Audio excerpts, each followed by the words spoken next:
Welcome to Granny Women. All right.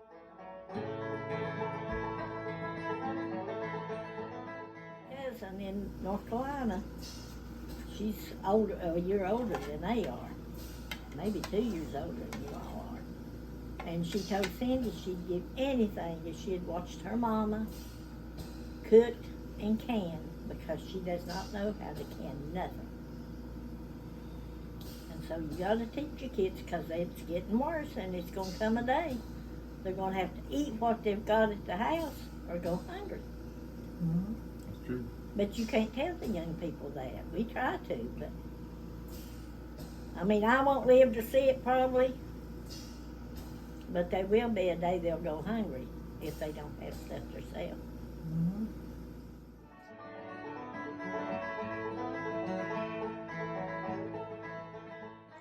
Good morning, Memaw Dixie here, and today I'm going to be canning beef stew. Now I've got my beef, you can see, I've got my beef laid out. I'm going to be cutting it up in chunks. I've got all my vegetables laid out. I got celery, carrots, onions, potatoes, and I like to put a little thing of beef bourguignon cube in mine. So I'm going to cut all this stuff up and get it prepped up and ready to can. And once I get that done, I'll get back with you. Okay, Memaw back. I've got everything prepped up and ready to go. I don't know if you can see this or not. I'm having trouble this morning with this thing. But anyway, I've got my carrots, my potatoes, my onions, my beef, and my celery, and my beef bourguignon cubes. And I like to can mine in big mouth jars. It's easier for it to come out. So all you got to do, if you can see me do this, I don't know what's going on here, but anyway, I'm going to try it that way. I'm going to put me my beef in first. I don't know. I don't never measure. I just go by looking. Put me a handful of beef in the bottom. And then I'm going to do my potatoes.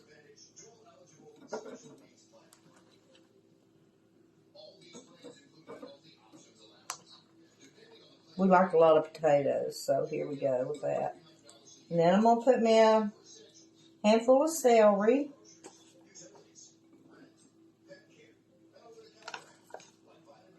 And some onions.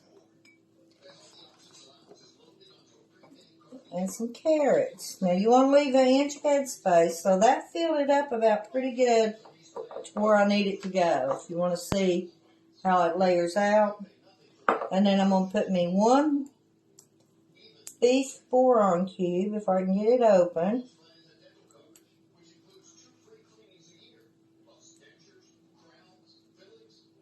I don't know what the deal is with me today.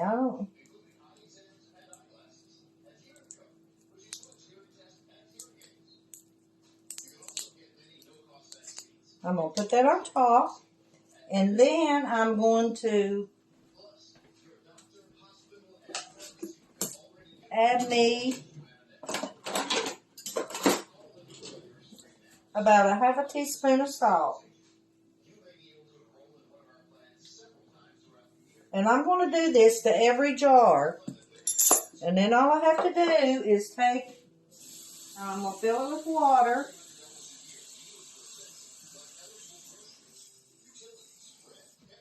I felt it pretty full, and the reason being because I'm going to have to pressure can this for 90 minutes. Anytime you're doing meat, you need to go 90 minutes pressure canning. So this is what it looks like, and this is so good. Now when you get ready to eat this, You can just ink it in a pot, put your little bit of butter in it, let it come to a boil, make you a pan of cornbread or biscuits, whatever you like. And that's a meal, and it is delicious. Or you can buy those little pack of beef stew mix and mix it in with it. And it's really good like that too. So I'm going to fill up these jars and get them ready to go in the canner. And once we get ready to go put these in the canner, I'll get back with you. I'm back and we are outside. And I'm fixing to put my beef stew in my canner. So here's kind of like what it looks like. Look how pretty it is. So, turn this around here a little bit. I'm going to fill my canner.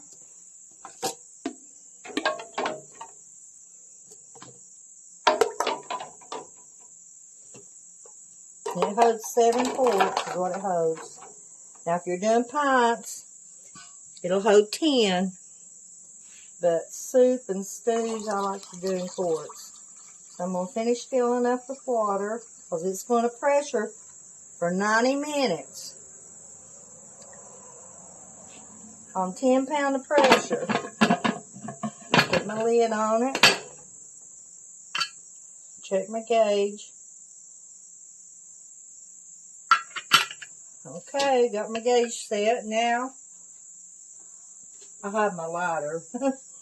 So I'm going to light this thing up.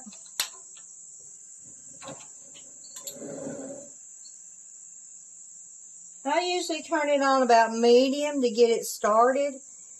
And once it starts jiggling, this thing will jiggle, you'll hear it do like this. Then I will start timing it. And I'll time it for 90 minutes. And then when 90 minutes is up, I'm going to cut it off and I'm going to let it set and let it completely cool down. I don't want to open it up sooner, so we're going to let it completely cool down. So we got one run started here, and I'm planning on doing a couple more.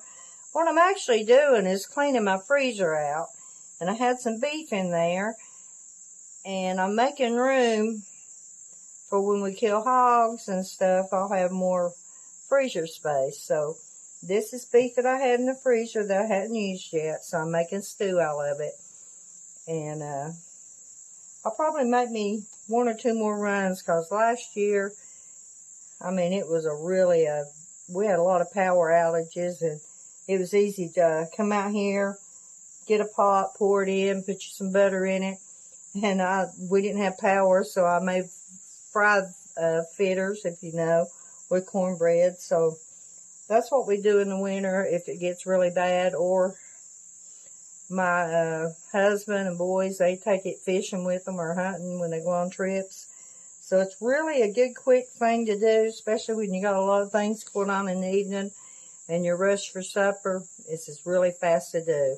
So I'm going to let this cook and come up to pressure, and then we're going to time it for 90 minutes and then shut her off. Okay, my stew has been cooking for 90 minutes. I just now cut it off. So I'm going to let it just cool down completely. Late this evening, I'll take it off and take it out of the canner. Okay, I'm back, and I'm ready to unhook my pressure canner. It's cooled off. It can for 90 minutes, and it's been setting for about 3 or 4 hours, so it's cooled completely off, and I can go ahead and take the lid off. So I'll just take the lid off. Maybe I will, maybe I won't. There we go. It's hot. Let's see what we got.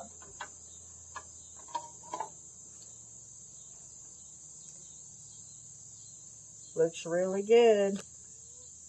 Be some good eating this winter.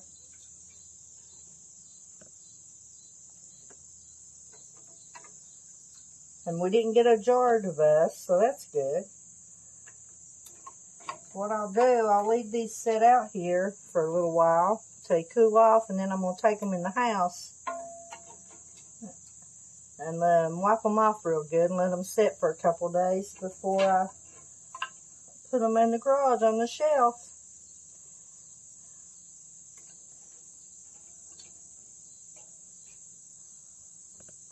So there we go. We got one run done. Here's our run of beef stew. It looks really good. It's going to be really good this winter.